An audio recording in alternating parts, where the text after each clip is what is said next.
ஹாய்ங்க, இன்றைக்கி வீடியோவில் Deepavali special recipe mixer எப்படி செய்கிறது தாங்க பார்க்க போகிறோம். இந்த ரெசிபி செய்கிறது ரொம்ப சிம்பிள் அண்ட் ஈஸிங்க.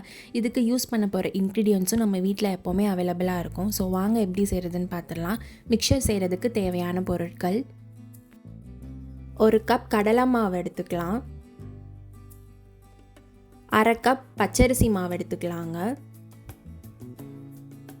2 ஸ்பூன் மிளகாய் பொடி எடுத்துக்கலாம், 1 ஸ்பூன் மஞ்சள் தூள் எடுத்துக்கலாங்க, தேவையான அளவு உப்பு எடுத்துக்கலாம், ஒரு ஸ்பூன் பெருங்காயத்தூள் எடுத்துக்கலாங்க,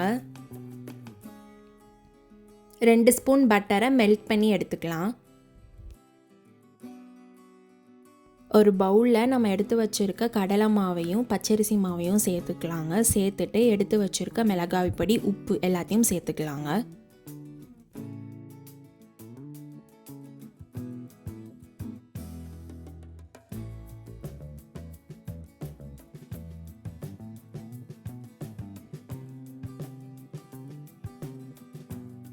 எல்லாத்தையும் சேர்த்ததுக்கப்புறம் நல்லா மிக்ஸ் பண்ணி விட்டுக்கலாங்க.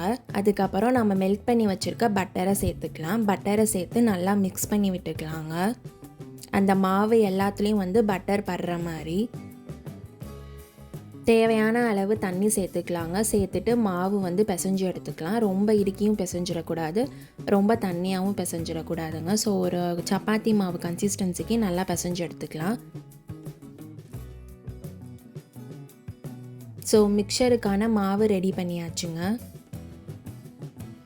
ஒரு பேனில் ஆயில் சேர்த்துக்கலாங்க. சேர்த்துட்டு இடியாப்ப உலக்கில் தேவையான அளவு மாவை சேர்த்துக்கலாங்க. சேர்த்துட்டு நம்ம பிழிய போகிறோம்.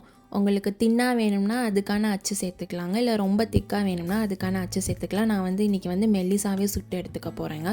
ஸோ ஆயில் சூடாகவும் நம்ம அந்த ஆயில் சூடாக இருக்கும் போதே கடலை மாவை நல்லா முறுக்கு வழக்கில் சுற்றி எடுத்துக்கணுங்க.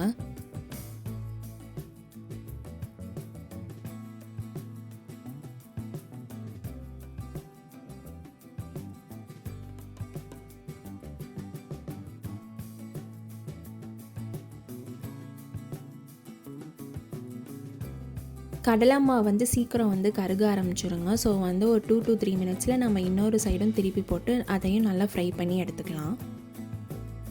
அவ்வளோதாங்க, மிக்சர் ரெடி ஆயிடுச்சு. இது ஒரு பிளேட்டில் ட்ரான்ஸ்ஃபர் பண்ணி எடுத்து வச்சுக்கலாம். ஆறுனதுக்கப்புறம் அதை நல்லா ஒரு பவுலில் போட்டு ஸ்மாஷ் பண்ணிக்கலாங்க. ஸ்மாஷ் பண்ணிவிட்டு நம்ம ஊர் சைடில் கருவேப்பிலை, பொட்டுக்கடலை, காரா பூந்தி இதெல்லாம் தனியாக செஞ்சு அதில் சேர்த்து மிக்ஸ் பண்ணுவாங்கங்க. இங்கே ஃப்ரான்ஸில் என்கிட்ட இப்போ அது அவைலபிளாக இல்லாதனால நான் எனக்கு ஏற்ற மாதிரி வெள்ளைப்பூடையும் கருவேப்பிலை பொடியும் சேர்த்து நல்லா மிக்ஸ் பண்ணி விட்டுக்கிறேங்க. நீங்கள் அந்த இன்க்ரீடியன்ஸ் எல்லாம் சேர்த்து ஒரு 2-3 வாட்டி அந்த மிக்சரோட கலக்கிற அளவுக்கு நம்ம மிக்ஸ் பண்ணி விட்டுக்கலாம். ஸோ அவ்வளோதாங்க, டேஸ்டி அண்ட் கிறிஸ்பியான மிக்சர் ரெடி ஆயிடுச்சு. கண்டிப்பாக நீங்களும் இந்த ரெசிபியை வீட்டில் செஞ்சு பாருங்கள். இந்த ரெசிபி உங்களுக்கு பிடிச்சிருந்துச்சுன்னா சோறு-ரெடி-ஆ யூடியூப் சேனலை லைக், ஷேர், சப்ஸ்கிரைப் பண்ணி பெல் பட்டனை கிளிக் பண்ணிக்கோங்க. தேங்க்ஸ் ஃபார் வாட்சிங்.